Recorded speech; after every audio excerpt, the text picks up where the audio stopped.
안녕하세요. 저는 올해 78살, 인천에서 혼자 살고 있는 김용래라고 합니다. 이제는 아침에 눈을 뜨면 가장 먼저 창문을 열고 하늘을 바라보는 것이 하루 일과가 되었지요. 부엌 창가에서 내려다보면 아파트 단지 안쪽으로 작은 놀이터가 보이고 거기서 애들이 뛰노는 모습을 가끔 보곤 합니다. 제 손주들도 예전엔 저 놀이터에서 뛰어놀곤 했는데 이제는 대학생이 되어 얼굴 보기조차 힘들어졌습니다. 제 삶은 단출합니다. 아침이면 간단히 삶은 계란과 빵을 한 조각 먹고 가끔은 시장에 가서 장을 보기도 합니다. 요즘은 다리가 무거워져서 멀리 걷는 것도 힘들지요. 친구 몇 명은 이미 세상을 떠났고 남은 친구들도 다들 허리, 무릎 아프다며 집에만 있으니 만날 일도 줄었습니다. 하루 대부분은 TV 드라마를 보거나 라디오를 들으며 시간을 보냅니다. 아들 내외는 명절이나 제 생일쯤 돼야 겨우 얼굴을 비춥니다.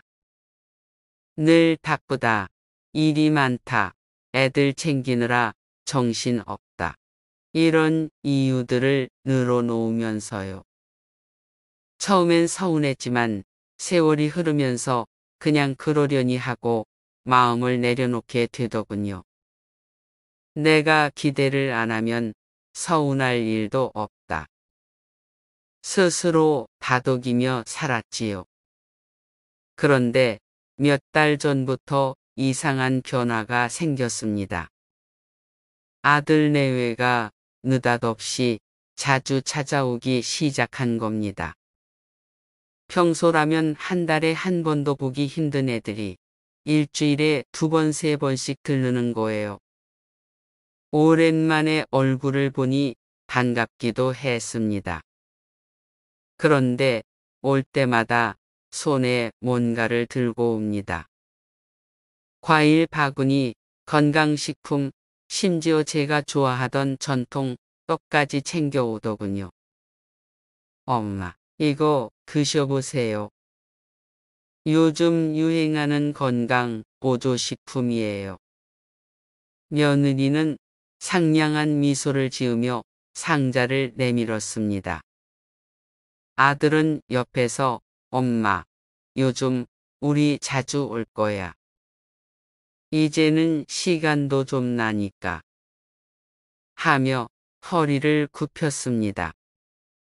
저는 속으로 이게 웬일인가, 늦게라도 효도를 하려는 건가 하고 생각했습니다. 마음 한구석이 따뜻해지면서도 어쩐지 낯설고 불안했습니다. 갑자기 이렇게 태도가 바뀌니 기쁘면서도 마음속에 작은 파문이 일어나는 것이었죠. 그렇게 몇 주 동안 아들 내외는 부쩍 제 곁을 맴돌았습니다. 함께 외식을 가자며 유명한 고깃집에도 데려갔고 값비싼 옷을 사주겠다고 백화점에 끌고 간 적도 있습니다.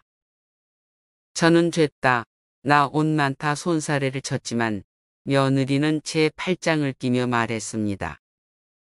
어머니, 이제는 저희가 챙겨드려야죠. 그 말에 순간 울컥했습니다. 평생 가족을 위해 살았는데 드디어 자식들이 나를 챙겨주는구나. 하지만 저는 몰랐습니다.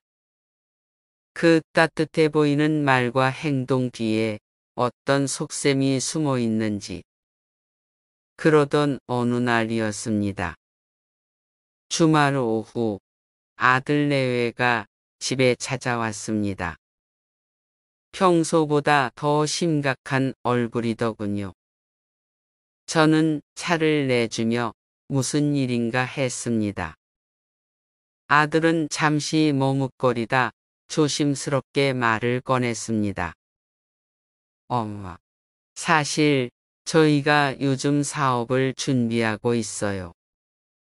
좋은 기회가 왔는데 조금만 도움을 주시면 정말 크게 성공할 수 있을 것 같아요. 저는 순간 가슴이 철렁했습니다. 돈 이야기가 나오겠구나 하는 생각이 스쳤지요. 아니나 다를까 아들은 제 손을 꼭 잡으며 말했습니다. 엄마, 집을 담보로 대출을 받으시면 저희가 그 돈으로 사업을 시작하고 꼭 갚을게요. 진짜예요. 이번 기회 놓치면 평생 후회할 것 같아요. 며느리도 눈물을 글썽이며 거들었습니다. 어머니, 저희가 그동안 많이 불효했잖아요. 이번에 성공하면 꼭 은혜 갚겠습니다. 제발 믿어주세요. 그 말을 들으니 제 가슴은 천근만근 무겁게 내려앉았습니다. 자식이 힘들다는데 어떻게 모른 척 할 수 있을까요? 그러나 제 노후 자금, 제 집은 제 마지막 보루인데 그걸 담보로 내어주라니. 그날 밤 저는 한숨도 못 잤습니다. 만약 돈을 줬는데 잘못되면 어쩌지? 그래도 내 자식인데 못 믿으면 누굴 믿나? 갈등이 머릿속을 가득 채웠습니다. 침대에 누워 천장을 바라보며 수십 번, 수백 번 마음이 오락가락했습니다. 결국 저는 모성애에 져버렸습니다. 다음 날 아들과 함께 은행에 갔습니다. 창구 직원은 제 나이를 보고 걱정스러운 눈빛을 보냈습니다. 어르신, 이거 위험할 수 있어요. 정말 괜찮으시겠습니까? 저는 고개를 끄덕이며 억지 미소를 지었습니다. 네, 괜찮습니다. 아들이 꼭 갚을 겁니다. 그렇게 저는 큰 돈을 송금했습니다. 아들은 두 손을 모아 연신 고맙다, 고맙다 말하며 눈물을 흘렸습니다. 그 모습에 제 마음도 놓이는 듯 했습니다. 그래, 내 자식이니까 꼭 갚겠지. 이번엔 효도하겠지. 그렇게 스스로를 위로했습니다. 하지만 시간이 흐르자 아들의 태도는 달라졌습니다. 처음 며칠은 연락도 자주 하고 고맙다는 말도 했지만 어느 순간부터 전화가 잘 닿지 않았습니다. 집에도 발걸음을 끊었습니다. 그러던 어느 날 이웃 친구가 저를 붙잡고 묻더군요. 아니, 며느리 차 새로 뽑았다던데. 축하드려요. 저는 귀를 의심했습니다. 사업 투자라더니 차를 샀다고요? 저는 가슴이 덜컥 내려앉았습니다. 확인해 보니 그 돈은 사업이 아니라 해외여행, 명품 가방, 자동차, 사치스러운 생활에 쓰였던 겁니다. 그 사실을 알게 된 후 저는 며칠 동안 밥도 못 먹고 울기만 했습니다. 제 자신이 너무 바보 같았습니다. 내가 왜 그 돈을 줬을까? 내 노후를 망치다니. 자책하며 며칠을 지새웠습니다. 그때 이웃 한 분이 제 얘기를 듣고는 조심스럽게 말했습니다. 저도 비슷한 일을 겪었는데 변호사 도움을 받아 해결했어요. 할머니도 상담 한번 받아보세요. 저는 마지막 희망이라 생각하고 변호사를 찾아갔습니다. 젊은 변호사는 제 얘기를 다 듣더니 고개를 끄덕이며 말했습니다. 할머니, 이건 명백한 사기입니다. 우선 아드님 명의 계좌에 가압류를 걸고 부동산과 차량에도 가처분 신청을 합시다. 동시에 경찰서에 가서 사기 혐의 고소장을 접수해야 합니다. 그래야 돈을 되찾을 수 있습니다. 저는 떨리는 손으로 서류에 도장을 찍었습니다. 은행에 가서 계좌 지급 정지도 신청했습니다. 그때 느낀 제 심정은 두려움 반, 안도 반이었습니다. 며칠 뒤 밤이 깊어 아파트 단지의 불빛이 하나둘 꺼져갈 무렵이었습니다. 저는 그날도 마음이 뒤숭숭해 잠을 청하지 못하고 있었습니다. 그런데 갑자기 현관문이 요란하게 두드려지는 소리가 났습니다. 쿵, 쿵, 쿵. 엄마. 문 열어. 나야. 아들의 목소리였습니다. 순간 제 심장이 철렁 내려앉았습니다. 저도 모르게 두 손이 떨리기 시작했습니다. 밤중에 무슨 일인가 싶어 문을 열어주었더니 아들과 며느리가 헐레벌떡 들어왔습니다. 아들은 벌겋게 상기된 얼굴로 제게 소리쳤습니다. 엄마, 이게 뭐예요? 계좌를 왜 막은 거야? 며느리도 팔짱을 끼고 매섭게 쏘아붙였습니다. 어머니, 그깟 돈 우리가 못 갚을 줄 아셨어요? 믿음이 이렇게 없으셔요? 저는 목이 메어 아무 말도 할 수 없었습니다. 눈앞에서 제 자식이, 며느리가 마치 빚쟁이처럼 저를 몰아세우고 있었으니까요. 아들은 더 격앙되어 손가락질을 했습니다. 엄마, 지금 이러시면 큰일 난다고 했잖아. 계좌 막아놓으면 우리 사업 망해. 엄마, 아파트까지 날아가. 그러고 싶어. 그 말을 듣는 순간 제 다리가 후들후들 떨렸습니다. 아파트. 제 마지막 보금자리까지 잃을 수 있다는 공포가 온몸을 휘감았습니다. 그러나 그와 동시에 제 가슴 속 깊은 곳에서 끓어오르는 분노가 있었습니다. 내가 너희를 어떻게 키웠는데, 내가 어떤 마음으로 돈을 줬는데, 감히 이렇게 협박을 하다니. 그 순간 제 눈에 눈물이 고였습니다. 너희가 어떻게 나한테 이럴 수가 있니? 내가 너희 위해 평생을 바쳤는데 내 노후 자금을 몽땅 가져가더니 이제는 협박까지 해? 내가 그렇게 호구로 보이니? 아들은 제 말을 듣고도 눈 하나 깜짝하지 않았습니다. 오히려 더 목소리를 높였습니다. 엄마가 우리 사업만 믿어주면 다 해결된다니까. 왜 변호사니 뭐니 엉뚱한 짓을 해. 이거 다 엄마가 책임져야 돼. 며느리도 거들었습니다. 어머니, 진짜 너무하세요. 저희도 사람인데 조금 사치하면 어때요? 어머니 덕 좀 보겠다는데 그게 그렇게 잘못이에요? 다 갚으면 되는 거잖아요. 그 말에 제 속은 뒤집어지는 듯 했습니다. 사치하면 어때?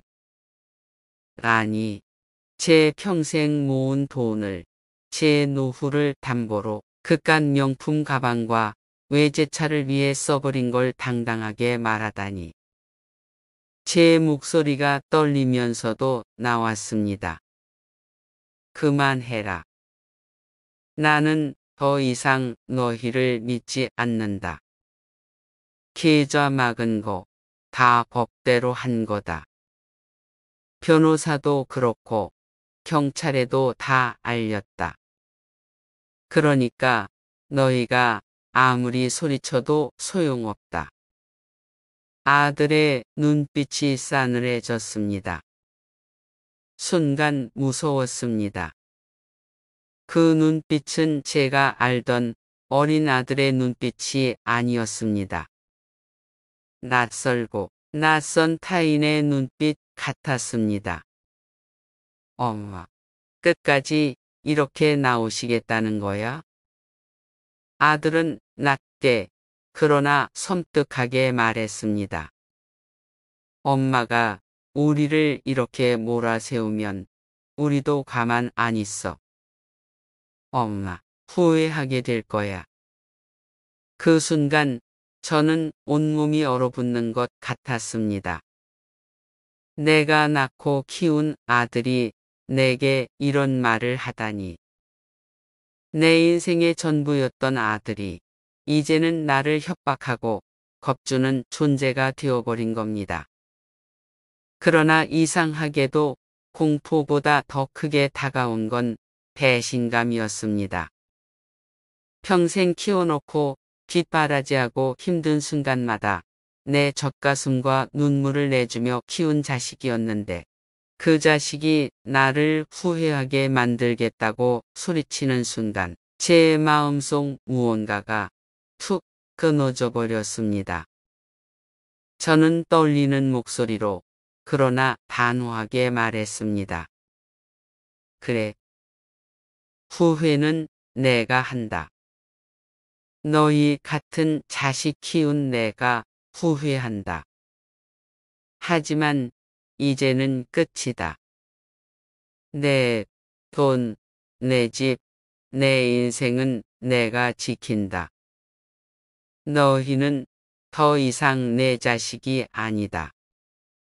순간 아들 내외는 아무 말도 하지 못했습니다. 잠시 침묵이 흘렀고 곧 아들은 씩씩대며 문을 박차고 나갔습니다. 며느리도 혀를 차며 뒤따라 나갔습니다. 현관문이 쾅 하고 닫히는 소리가 울려 퍼졌습니다. 문이 닫히자 저는 힘이 풀려 그 자리에 주저앉았습니다. 온몸이 떨렸습니다. 눈물이 쏟아졌습니다. 내가 이 나이에 무슨 꼴을 당하는 건지, 자식에게 협박을 듣는 부모가 어디 있단 말인가. 그날 밤, 저는 잠을 이루지 못했습니다. 하지만 한 가지는 분명했습니다. 이제는 절대로 물러서지 않겠다는 결심이었지요. 아들 내외의 협박이 있은 뒤 저는 그 길로 다시 변호사를 찾아갔습니다. 사실 그날 밤은 거의 뜬 눈으로 새웠습니다. 정말 내 아파트가 날아갈까? 내가 괜한 일을 벌인 건 아닐까? 두려움이 저를 꽉 조여왔거든요. 그러나 다시 생각했습니다. 내가 이대로 물러서면 내 노후는 송두리째 무너진다. 그렇게 마음을 붙잡고 아침 첫 버스를 타고 법률 사무소로 향했습니다. 변호사 사무실은 강남의 큰 빌딩 안에 있었습니다. 낯선 공간에 들어서니 더 위축되었지요. 젊은 변호사가 환하게 맞이하며 의자를 권했습니다. 저는 떨리는 목소리로 전날 밤의 일을 이야기했습니다. 아들과 며느리가 밤중에 찾아와 협박을 했고 아파트가 날아간다고 협박을 했다고요.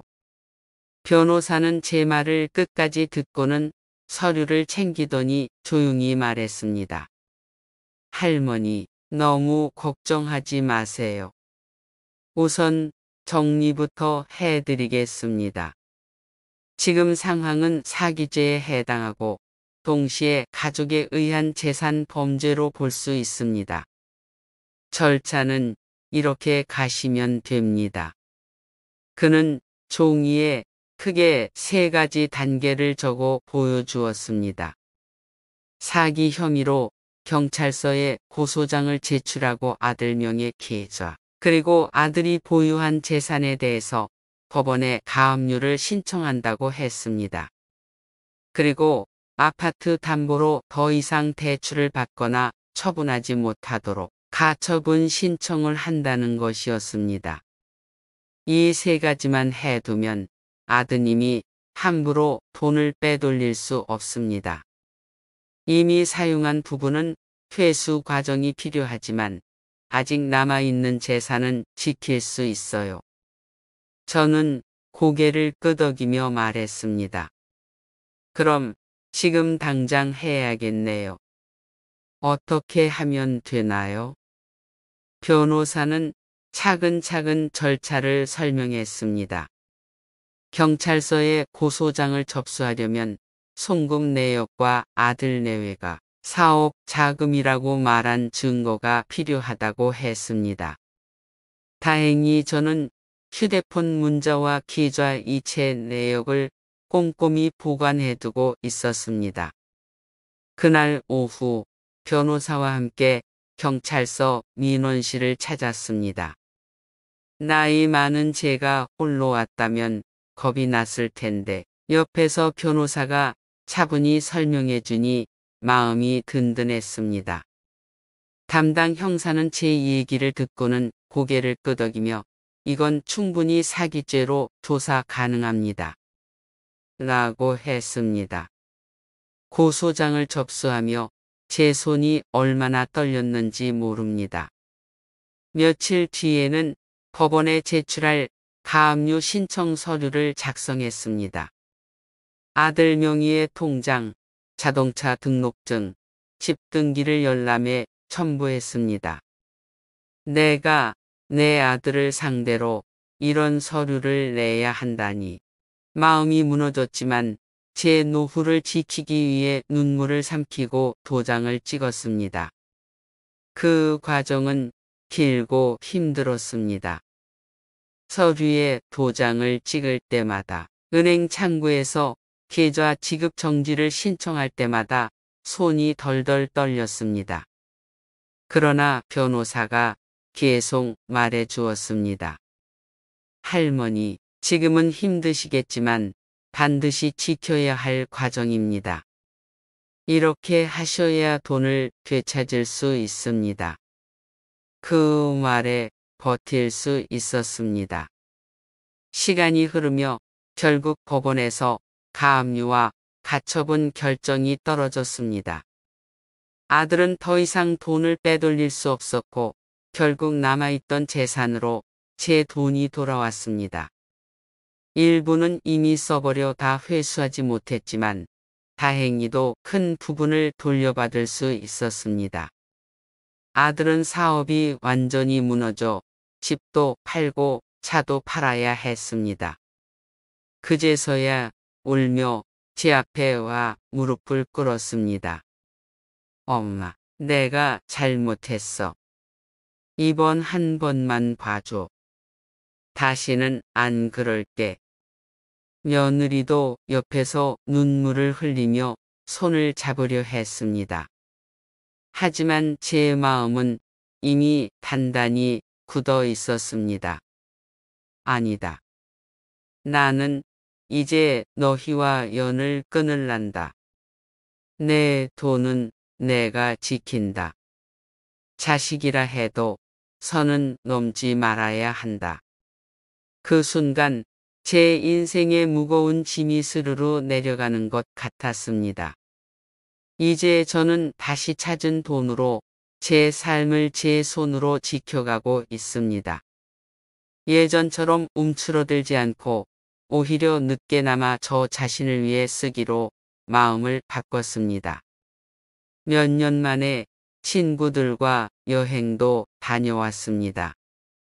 속초 바닷가에 가서 파도 소리를 들으며 친구들과 뜨거운 국밥을 먹었습니다. 기차 창밖으로 스쳐 지나가는 풍경을 보면서 눈물이 핑 돌았습니다. 내가 아직 이렇게 살 수 있구나. 아직 내 인생이 남아있구나.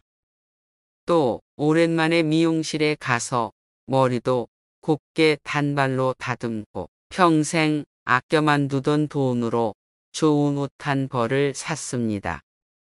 예전 같았으면 자식들 선물부터 생각했겠지만 이제는 제 자신에게 선물하기로 했습니다. 가끔은 친구들과 카페에 앉아 수다를 떨며 웃음꽃을 피웁니다. 그때마다 저는 속으로 다짐합니다. 내 인생, 이제는 내가 주인이다. 누구도 다시는 빼앗아가지 못한다. 이번 일을 통해 저는 큰 교훈을 얻었습니다. 자식이라 해도 무조건 믿어서는 안 된다. 내 인생, 내 노후는 내가 지켜야 한다. 사랑과 믿음은 소중하지만 그것이 무지와 희생으로 변해서는 안 된다는 걸 뼈저리게 배웠습니다. 그리고 저는 이렇게 제 이야기를 나눔으로써 혹시라도 저 같은 일을 겪을 다른 분들에게 작은 경고가 되었으면 합니다.